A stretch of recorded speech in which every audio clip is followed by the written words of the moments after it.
Hey guys. Hello. How you doing? Questions for Coach? No? Okay, good talk. As we saw Chop when we were here, how has he looked, and are you hopeful that he's going to go Saturday? Yeah, like I think I said that to you guys on Monday, that we're hopeful that he'll be ready to go. How did he look today? Good. I spend most of the time on the opposite side of the field, so I got to watch the tape. But good. He looked good on Sunday. He looked good on Monday. I'll watch the tape. But yeah, good. How would you say you're on the practice field thus far this week? Your passing attack and momentum, confidence, whatever you want to call it, coming out of that Maryland matchup. Is that something that you can feel in the field? Can you sense it with the way these guys are approaching the practices? I think we've been making steady progress all year long. I wouldn't necessarily say anything significantly different from last week, but I think we've been making steady progress in practices and a little bit in the games. James, we saw Tony Rojas make some plays at the end of the Maryland game. Is he someone that can factor more into rotation earlier in games? He did some really good things. Obviously, we feel really good about the guys that are ahead of him as well. We'll see how that plays out, but I do think it is a positive that we got young guys that are getting a ton of reps right now, and that we got young guys that not only are getting a ton of reps but are making plays, which allows them to gain confidence and the coaches to gain confidence in them. James, what do Friday and Saturday look like for you personally from a recruiting perspective? How much time do you have to spend on that, and how do you balance it personally between the recruiting and the game prep? Yeah, I think this is one of the Fridays where I'm not out. I've been out a good portion of the year, not every game, but a good portion of the year, either Friday morning and Friday night. I don't think I'm out this week. And then we got a ton of recruits coming in on Saturday, and that's the hard part, especially with it being a 12 o'clock game.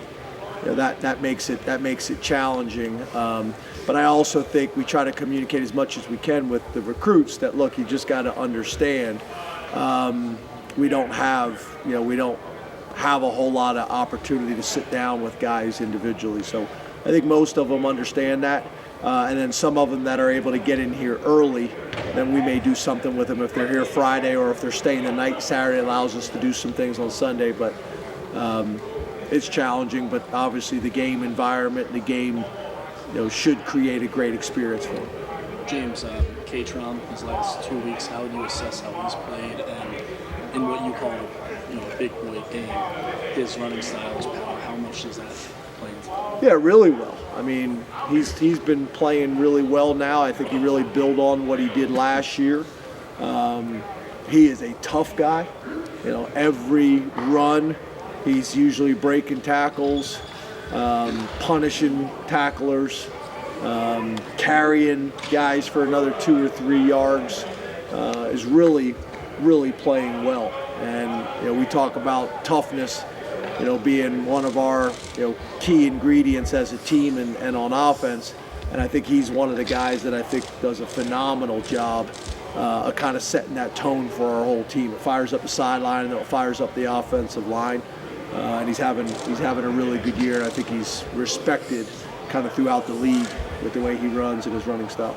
A week like this, as the head coach, what would you say your principles are when it comes to which motivational buttons to push and when to push them? Yeah, I think, it's interesting because, as you can imagine, over 9 years, I've tried about everything, right? Trying to keep the approach as consistent and steady as we can. After wins, coaching the guys really hard so there's no complacency kind of seeping into the program. Try to keep things as consistent as possible, but then there's different kind of methods and models that we've used over 9 years in trying to kind of figure out the best way to do it. And then the other challenge is right, every team is different. So something maybe you've done 2 years ago, maybe that wasn't the right thing for that team, but maybe it is for this team. So just trying to kind of understand the temperament of the team, and that's where the leadership council comes in, or the captains come in to kind of get a feel where they're at with things. I met with the captains on, I think it was Tuesday before practice. Theo kind of had some comments to the offense as well. Keaton Ellis had some comments to the defense I thought were good messages overall. But that's constantly what, I'm trying to do, what I stay up late thinking about or early in the morning thinking about.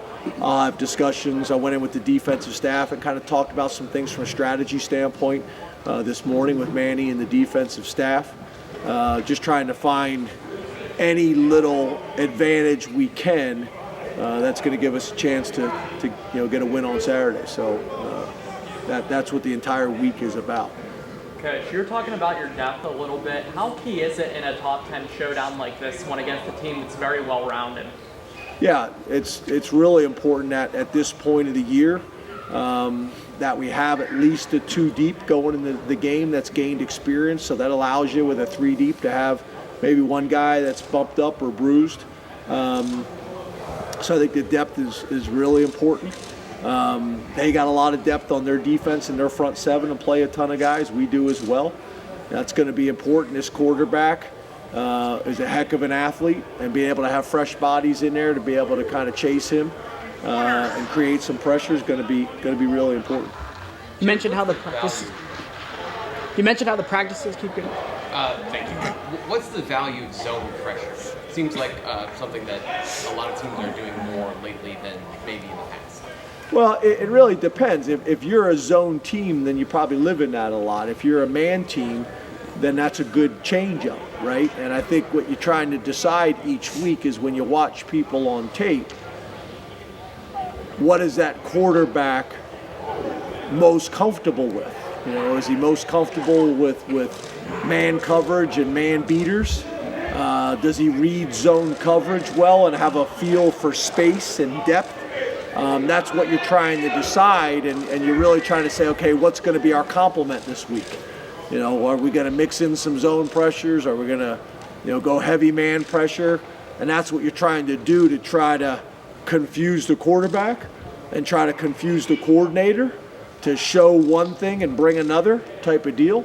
And those zone concepts sometimes help with that and sometimes allow you to do that. Or, the formations play a part in that as well, right? If you're getting a lot of mesh and crossing routes, then obviously, your zone complements help with that too. You mentioned how practices have gotten better throughout the weeks. How's the team taking that next elite level to prepare for an opponent like Michigan? Yeah, we just try to get better every single week. James, first and second down is always important, but is it more so in a game like this when you've got 2 elite defenses on the field? Yeah, I think it's critical. I mean, as we know, a couple weeks ago, that was a problem. We got behind the sticks, and you don't want to get behind the sticks against elite defenses. You guys see when that happens, for our defense, when we're able to get people in obvious passing downs, that's not a whole lot of fun. When you got the pass rushers that we do and the scheme that we do, and the same with them. So doing everything we can to scratch, claw, fight, to manufacture offense, to make plays, and to stay ahead of the sticks. They've been pretty much ahead on the scoreboard and on the sticks on offense and defense all year long. So trying to get them to play in a way they have not played really this year. James, we talked to Kalen today, and he was pretty honest in his assessment of how he played a couple weeks ago at Ohio State, but he said the big thing that he took away from that game was making sure that it didn't linger, didn't carry over into his future performance. In his 3 years here, how have you seen his maturity kind of come along in addition to what we've seen on the field? Yeah, he's an awesome young man, and Terry's done a really good job with him as well. It really helped that he came from a great high school program. It really helped that he was raised extremely well, mom and dad. Obviously, him and his brother are very tight, and that's a tremendous support system for him here as well. But he's always had a lot of belief in himself. He's always been super competitive since he stepped on campus, and he's been coachable. And I think him and Terry have developed a really strong relationship. So I'm proud of him. I'm very, very proud of him. He's done well academically.